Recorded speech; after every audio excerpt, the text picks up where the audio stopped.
అందరికీ పాత్రికేయ మిత్రులకి అందరికీ నమస్కారం అండి. ఇట్లు మీ యదవ. ఈ సినిమా ఫస్ట్ డైరెక్టర్ త్రినాథ్ గారు వచ్చి నాకు కథ చెప్పారు. కథ చెప్పి నా పాత్ర అంతా చెప్తున్నప్పుడు ఆయన ప్రతి క్యారెక్టర్ కూడా యాక్ట్ చేసి చూపిస్తూ చెప్తున్నారు. ఈయన ప్రతి పాత్ర మీద, ప్రతి క్యారెక్టర్ మీద ఇంత మంచి పట్టు ఉంది అని నేను అనుకుంటున్నాను. కథ అంతా అయిపోయాక ఎవరండి హీరో అని అడిగాను. నేనే అన్నారు. నిజంగా నేను ఆయన కథ చెప్తున్నప్పుడు నేను నిజంగా నా మనసులో అనుకున్నానండి, ఇంత పట్టుంది ఈయనకి యాక్టింగ్ మీద, ఇదంతా అసలు ఈయనే చేస్తే బాగుంటుంది, హీరో క్యారెక్టర్ ఈయనే చేస్తే బాగుంటుందని నా మనసులో అనుకుంటున్నాను. అదే ఆయన చెప్పారు. అంటే ఇదేదో డబ్బుండి ఏదో హీరో అయిపోవాలనుకొని లేకపోతే చేసిన ఇది కాదండి.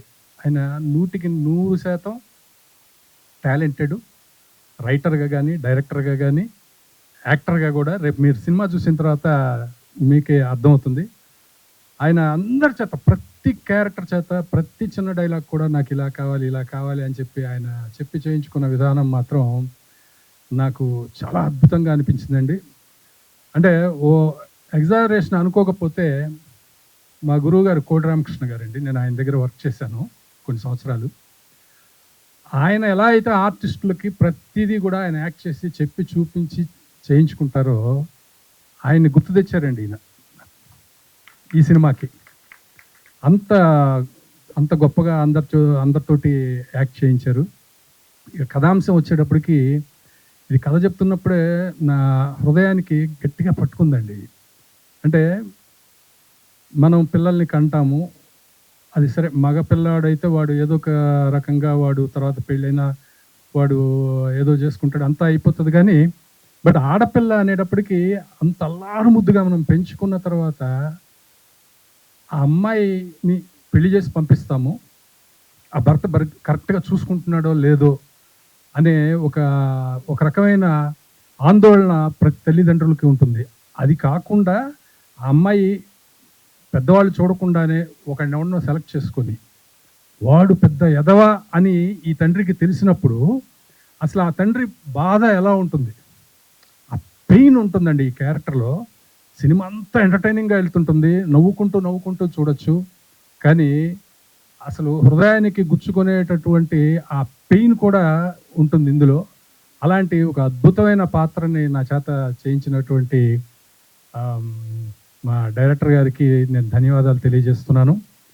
అలాగే ఎక్సలెంట్ ప్రొడ్యూసర్ సార్ శంకర్ గారు. నేను ఈ మధ్యకాలంలో నేను యాక్ట్ చేస్తున్న సినిమాల్లో చాలామంది ప్రొడ్యూసర్స్లో ఒక 3-4 ప్రొడ్యూసర్లు ముందుంటే ఆ ముగ్గురులో ఆయన ఉంటారు. ఎందుకంటే ఒక డైరెక్టర్కి, ఎందుకంటే నేను కూడా డైరెక్టరే కాబట్టి, ఒక మంచి నిర్మాత దొరకడం అనేది అన్నిటికంటే గొప్ప అదృష్టం అండి. ప్రతిదీ ఇదేంటి అంటున్నారనుకోండి ప్రొడ్యూసరు, ఫ్రీ హ్యాండ్ తోటి డైరెక్టరు సినిమాని బాగా తీయలేడండి. కానీ ఆయన ఎప్పుడు చిరునవ్వు నవ్వుతూ అలాగా కూర్చొని ఉన్నారు. తర్వాత హీరోయిన్ సాహితీ గురించి కూడా నేను ఒక మాట చెప్తే అది చాలా ఎక్కువగా చెప్తున్నానని మీకు అనిపించవచ్చు. నేను మా గురువు గారి దగ్గర, కోటి రామకృష్ణ గారి దగ్గర నేను అసిస్టెంట్ డైరెక్టర్గా పనిచేసే రోజుల్లో మొట్టమొదట సౌందర్య గారు సినిమా ఇండస్ట్రీలో హీరోయిన్గా ఎంటర్ అయిన మొదటి రోజుల్లో ఆవిడ ఎలా ఉండేదో నాకు అలా అనిపించిందండి సాహితీ. అంటే బిహేవియర్లోనూ యాక్టింగ్లో కూడా అసలు చిన్న మైన్యూట్ ఎక్స్ప్రెషన్స్ కూడా చాలా అద్భుతంగా చేసిందండి అమ్మాయి. ఆ అమ్మాయికి డెఫినెట్గా చాలా మంచి భవిష్యత్తు ఉంటుంది. ఇందులో నా వైఫ్గా మధుమణి గారు చేశారు. చాలాసార్లు మీ పేరు మధుమణి గారు అనేవారు. అది ఎందుకో జరగలేదు అంతకుముందు. ఫస్ట్ టైం ఈ సినిమాలో చేశాము. చాలా మంచి క్యారెక్టర్లు. అలాగే రమణ గారు, తాగుబోతు రమేష్ గారు. రమణ గారితో నేను ఆల్రెడీ చేశాను, తాగుబోతు రమేష్ గారితో మొట్టమొదటిసారిగా యాక్ట్ చేశాను. ఇంకా మంచి నటులు ఉన్నారండి. తనికెల భరణి గారు.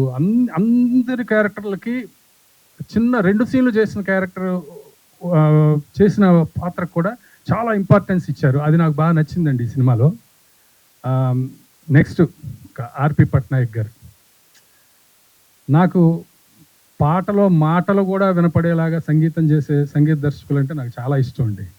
ఆ వరుసలో ముందు వరుసలో ఆర్‌పి పట్నాయక్ గారు ఉంటారు. ఇప్పుడు ఇప్పుడు ఉన్నట్టా లేనట్టా అనే పాట ఎంతమంది పాడుకుంటున్నారండి ఇప్పుడు. ఇప్పుడు అందరి క్వెషన్ అదే. ఆయన ఇంత ఇంత మంచి మ్యూజిక్ చేస్తూ ఆయన ఎందుకు మ్యూజిక్ చేయట్లేదు అనేది అందరి క్వెషన్. ఎక్కడికెళ్ళినా మనం ఏ ప్రోగ్రామ్‌కెళ్ళినా. కాబట్టి ఈ సినిమా నుంచి మీరు కంటిన్యూస్‌గా చేయాలని ఈ సభాముఖంగా మిమ్మల్ని కోరుతున్నాను. ఇంకా మీ నుంచి ఇంకా ఎన్నెన్నో మంచి పాటలు రావాలండి. డైరెక్షన్ చేయండి సార్. డైరెక్షన్ వద్దంటలేదు. డైరెక్షన్ చేయండి. కానీ మ్యూజిక్ డైరెక్షన్ కూడా చేయండి సార్. తర్వాత మా డిఓపి గారు అసలు జమ్మండి. ఆయనతో నేను అర్జున పల్గుణ చేశాను. అదిగోండి డైరెక్టర్ గారు కూడా అక్కడే ఉన్నారు. అసలు వాళ్ళు ఎంత మంచి టీమో వీళ్ళు కూడా అంతే మంచి టీము. అసలు నాకు ఇష్టమైనటువంటి ముగ్గురు నలుగురు కెమెరామెన్లలో ఆయన జగదీష్ గారు ఒకరు. అద్భుతంగా చేశారండి సినిమా. నిజంగానే సినిమా షూటింగ్ అయిపోయిన తర్వాత అబ్బా అప్పుడే అయిపోయిందా అని అనిపించిందండి.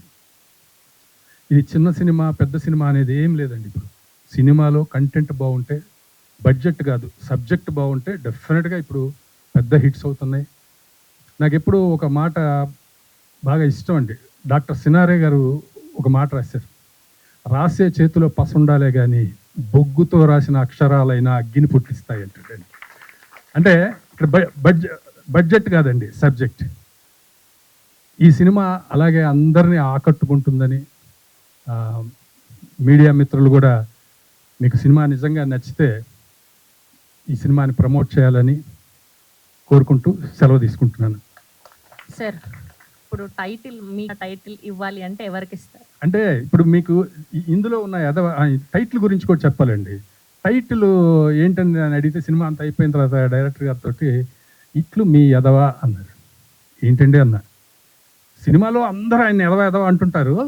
ఇట్లు మీ ఎదవా ఏం టైటిల్ అదే అన్నాను. అవునండి. ఎవరు చెప్పారండి? ఏంటండి ఎవరు పెట్టారు ఈ టైటిల్ అంటే ఆర్‌పి పట్నాయక్ గారు చెప్పారన్నారు. కానీ నిజానికి నాకు ఒక నిమిషం నాకు నిజంగా నచ్చలేదండి టైటిల్. ఏంటండి ఇంకా మరీ అసలు అంత నెగిటివ్గా ఇట్లు మీ ఎదవా అని అనుకున్నాను. కానీ సినిమా చూసిన తర్వాత ఇంతకంటే అద్భుతమైన టైటిల్ ఈ సినిమాకి లేదనేది అయితే అనిపించిందండి నాకు. అప్పట్లో ఈడియట్ అంటే చూసాం. అవునండి ఈడియట్ అదే ఇప్పుడు ఇది చాలా గ్యారంటీగా యూత్కి పట్టుకుంటుందండి ఈ సినిమా టైటిల్ అంతా కూడా. అలాగే పేరెంట్స్ కూడా ఈ సినిమా బాగా హృదయానికి టచ్ అవుతుందని నేను అనుకుంటున్నాను. ఇంకా నా జీవితంలో ఎదవ అంటారా, ఇప్పుడు ఈ సినిమాలో ఈ ఎదవ బ్యాడ్గా కాదు కదండి, బ్యాడ్ కాదు మంచి ఎదవే అనుకోవాలి. అలాంటి మంచి ఎదవలు చాలా మంది ఉన్నారండి నా లైఫ్లో, చాలా మంది ఉన్నారు. అంటే మళ్ళీ ఒక పేరు చెప్తే ఇంకొక ఎదవ కోపం వస్తుంది సార్. చాలా సేఫ్ ఆన్సర్లు ఇస్తున్నారు సార్ అందరూ. అంటే ఒక ఎదవ పేరు చెప్తే ఇంకొక ఎదవ కోపం రావచ్చు కదా నా పేరు చెప్పలేదా అని. అందుకని అందరి లైఫ్లో ఎదవలు ఉంటారండి. అంటే ఇప్పుడు మీకు ఇందులో ఉన్న ఎదవ టైటిల్ గురించి కూడా చెప్పాలండి. టైటిల్ ఏంటని అని అడిగితే సినిమా అంతా అయిపోయిన తర్వాత డైరెక్టర్ గారితో ఇట్లు మీ ఎదవా అన్నారు. ఏంటండి అన్న. సినిమాలో అందరూ ఆయన ఎదవ ఎదవ అంటుంటారు. ఇట్లు మీ ఎదవా ఏం టైటిల్ అదే అన్నాను. అవునండి. ఎవరు చెప్పారండి? ఏంటండి ఎవరు పెట్టారు ఈ టైటిల్ అంటే ఆర్‌పి పట్నాయక్ గారు చెప్పారన్నారు. కానీ నిజానికి నాకు ఒక నిమిషం నాకు నిజంగా నచ్చలేదండి టైటిల్. ఏంటండి ఇంకా మరీ అసలు అంత నెగిటివ్గా ఇట్లు మీ ఎదవా అని అనుకున్నాను. కానీ సినిమా చూసిన తర్వాత ఇంతకంటే అద్భుతమైన టైటిల్ ఈ సినిమాకి లేదనేది అయితే అనిపించిందండి నాకు. అప్పట్లో ఈడియట్ అంటే చూసాం. అవునండి ఈడియట్ అదే ఇప్పుడు ఇది చాలా గ్యారంటీగా యూత్కి పట్టుకుంటుందండి ఈ సినిమా టైటిల్ అంతా కూడా. అలాగే పేరెంట్స్ కూడా ఈ సినిమా బాగా హృదయానికి టచ్ అవుతుందని నేను అనుకుంటున్నాను. ఇంకా నా జీవితంలో ఎదవ అంటారా, ఇప్పుడు ఈ సినిమాలో ఈ ఎదవ బ్యాడ్గా కాదు కదండి, బ్యాడ్ కాదు మంచి ఎదవే అనుకోవాలి. అలాంటి మంచి ఎదవలు చాలా మంది ఉన్నారండి నా లైఫ్లో, చాలా మంది ఉన్నారు. అంటే మళ్ళీ ఒక పేరు చెప్తే ఇంకొక ఎదవ కోపం వస్తుంది సార్. చాలా సేఫ్ ఆన్సర్లు ఇస్తున్నారు సార్ అందరూ. అంటే ఒక ఎదవ పేరు చెప్తే ఇంకొక ఎదవ కోపం రావచ్చు కదా నా పేరు చెప్పలేదా అని. అందుకని అందరి లైఫ్లో ఎదవలు ఉంటారండి. Thank you sir. Thank you so much.